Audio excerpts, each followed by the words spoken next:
Hey everyone, finish watching the next Power Rangers SPD episode, Wormhole. Grum gets zapped by something while talking to himself. He then blasts his ship through a wormhole. At SPD headquarters, the Rangers are informed of what's going on. They at first think Grum is retreating, but Kat determines that the wormhole could be a way to the past. We go back to 2004, Reefside High. The Dino Thunder Rangers are hanging out when suddenly a giant spaceship flies overhead. It's Grum. He tells Mora to draw him some monsters. Back in 2025, Doggy sends Jack, Z, and Bridge to go through the wormhole after Grum. The Dino Thunder Rangers are hiking to follow the path of Grum's ship when they're halted by Zeltrax and an army of Pteranodrones. The spaceship appears and teleports them away. Jack, Z, and Bridge arrive at the year 2004 and introduce themselves. They explain that they've seen some of them before because of when they were teleported to the future, but they have no memory of it because their memories were erased. Nice to see we're sticking with that thing. Back in the future, Kat is horrified to discover the wormhole is closing. In 2004, Jack and Bridge fight various bad guys. Just them for some reason. Where'd Z and the Dino Rangers go? Jack, Z, and Bridge meet up and see Tommy, the Black Dino Thunder Ranger, fighting Zeltrax. Wow, never seen that. Suddenly, they find themselves surrounded by the combined forces of Grum's robot foot soldiers and Zeltrax's Pteranodrones, along with the monsters Mora drew. The Dino Thunder Rangers morph and fight alongside the SPD Rangers.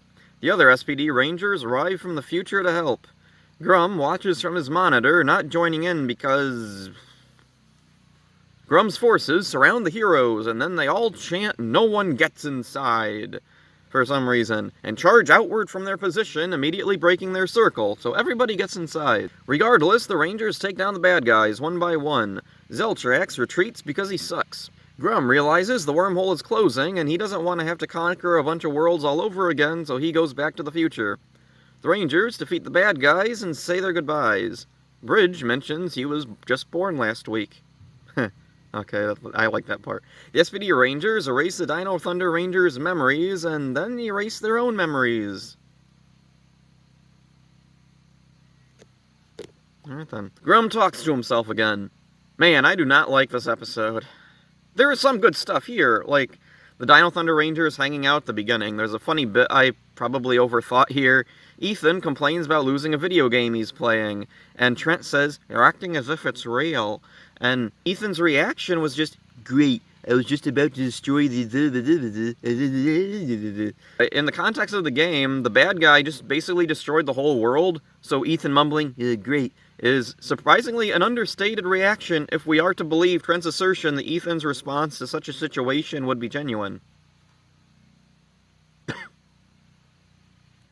I like that the Dino Rangers' looks are significantly different from how they appeared in history.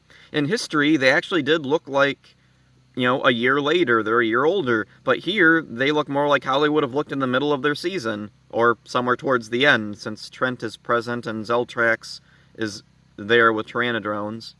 I don't quite know exactly where this is supposed to fit in, but whatever. Mora is drawing monsters for Grum again, so that was an element that I really missed. I'm so glad to see that back at the end with only like a few episodes left. I really like that scene where the Dino Rangers are hiking after Grum's ship and their banter together. That's all really cool. I love all that stuff. The meeting between the Rangers is all nice, even if what they're discussing was that stupid memory erasure thing from history. Tommy being introduced fighting Zeltrax perfectly encapsulates Dino Thunder. Jeffrey Perazzo, Trent's actor, does Tommy's voice here, and he does a great job mimicking Jason Frank. Better late than never. The hi-yas are a little off, but otherwise it's a nearly spot-on impression. The fight scenes are all well done, but there aren't really any cool moments, that stand out to me like there were in history, even.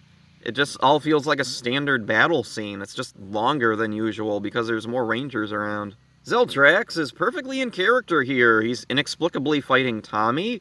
He immediately tries to punch Grum for no reason. He immediately caves in, and then he retreats because he's a loser who loses, and he'll always lose because he's a loser. Loser? Bridge mentions he was born last week, and we have solid year dates for this episode, so that means he'd be either 19 or 20 years old. That's a cool little bit of information to know. Also, if he were alive right now, that would make him 17, 18. Huh. Interesting. Elsa and Haley aren't in this episode, and that's great. Now the bad stuff. The Rangers celebrating Grum leaving. This feels very strange, especially after the previous few episodes. Even if Grum leaves, they still have Broodwing to deal with, since Broodwing wants to rule the world for some reason now. What if he was just leaving to deal with something on one of those worlds that he conquered that is established in this very episode? Why don't all the Rangers go back in time at once? I know Doggy says, I don't want to leave the city defenseless, but surely the enormous SPD base full of cadets and people working there has someone else who can take charge. Only sending some Rangers just eats up time that could be spent having the Rangers interact in the past. Jack and Bridge fight monsters on their own. Like History, these solo fights are fine, but they waste time when the focus should be on the team-up. The no one gets inside thing.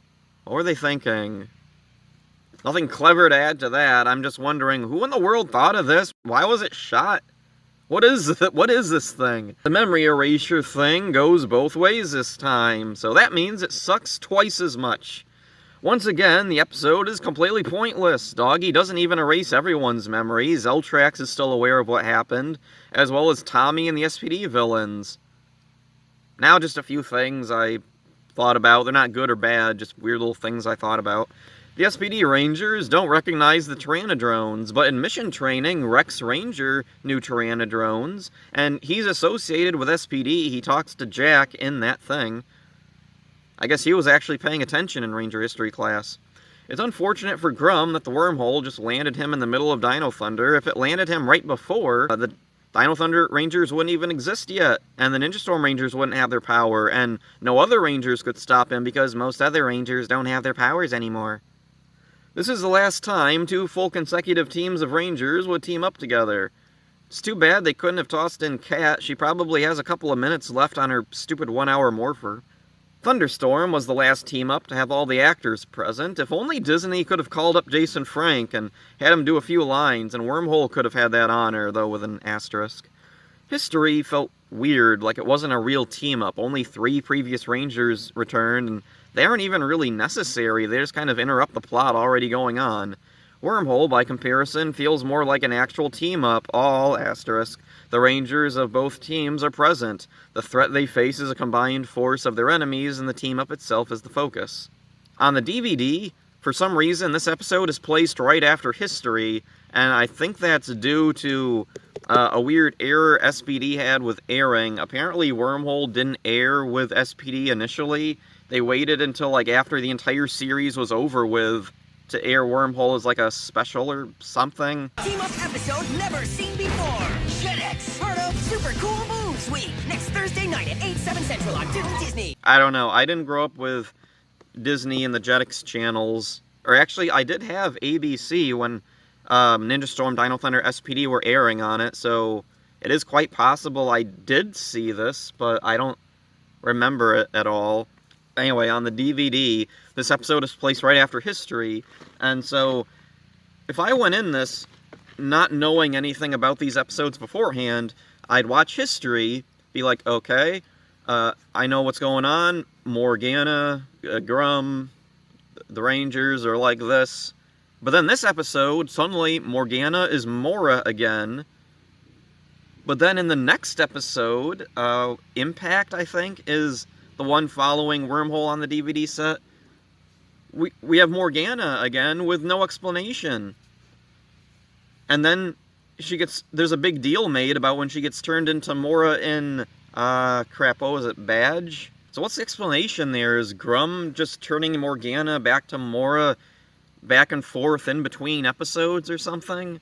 Why would they place it here? It seems like it's so obvious it goes where I placed it in my order. Like, it's not perfect, because I seem to remember the episode before this ends with Mora opening that secret door to the magic whatever stupid plot twist thing, and then in the episode following this one, it starts off with that moment, but there's no other place that this episode could be placed, really. This is the neatest place for it.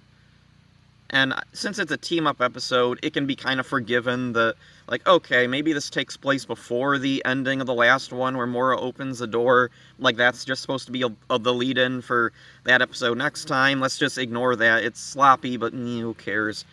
And that leads me into the final thing I want to say about this episode. This is probably the sloppiest episode of SPD, so I guess it's fitting that it's the Dino Thunder team-up. In that respect, it does a good job of capturing Dino Thunder's tone. Dino Thunder was incredibly sloppy, full of continuity errors and, like, weird little mistakes just everywhere. And then SPD immediately, like, was just normal again. Like, the episode plots were, like, solid, and there were little problems here and there. Sure, every show has little problems here and there, but they weren't nearly as numerous as in Dino Thunder, where there was a problem, like, every single episode. So yeah, good job, SPD. You perfectly recaptured the theme of Dino Thunder. Tommy fights Zeltrax. Zeltrax is a frickin' idiot. And it makes no sense at all. So, good job, Disney. You did a good job doing a bad job.